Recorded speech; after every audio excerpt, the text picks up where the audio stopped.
All right, today I'm going to modeling inferencing with you with this passage about Mozart. So you might have heard about Mozart in music class, maybe from Miss Tao.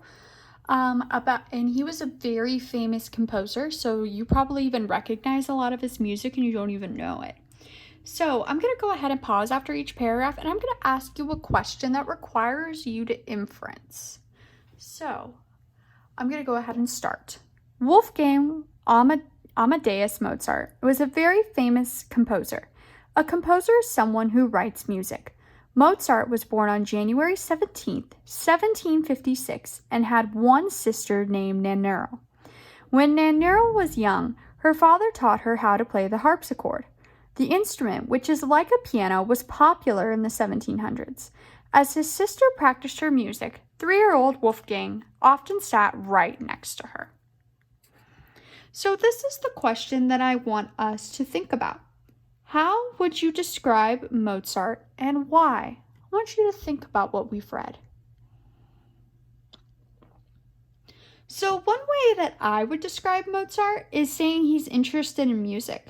And they didn't tell us right out that he's interested in music, but right here they're saying that as his sister practiced her music, when he was 3 years old, he sat right next to her. Clearly, he's interested in music. Now, it doesn't tell us that in the text, but we can infer that he is interested in music. I'm going to keep reading. Wolfgang listened as his sister played. Then he started playing the instrument too. One day before his 5th birthday, his father showed him 2 new pieces of difficult music. Wolfgang listened. Then he turned to the harpsichord. In about 30 minutes, he could play both perfectly. His father decided he should have lessons immediately. So now I want to think about this. Why do you think Wolfgang could play so well at such a young age? Well, they don't directly tell us that, but what do you think, based off of what we read in the text? Why do you think he could play so well at such a young age? Well, here's what I think. They're talking about how he listened to his sister played and how he listened to his dad play the music on the harpsichord. He had been listening since he was 3 years old.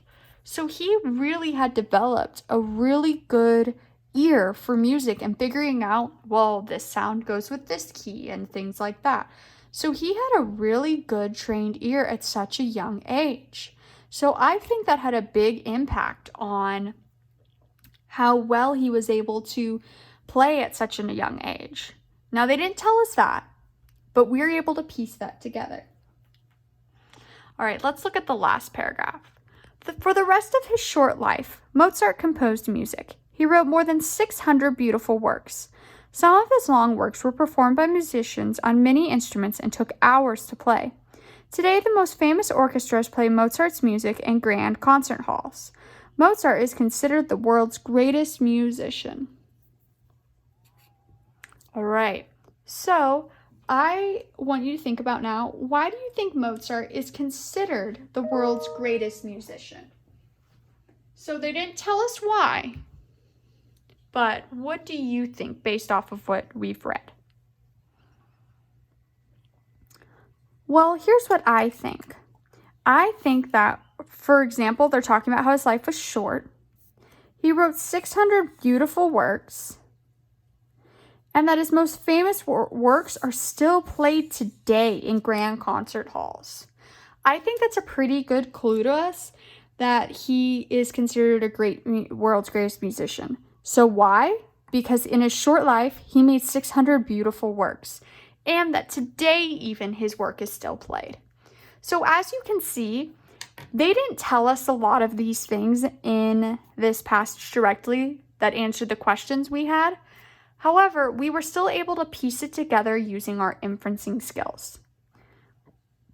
It's really important that you do that when you're reading. It really helps make reading more interesting and can help you learn a lot more.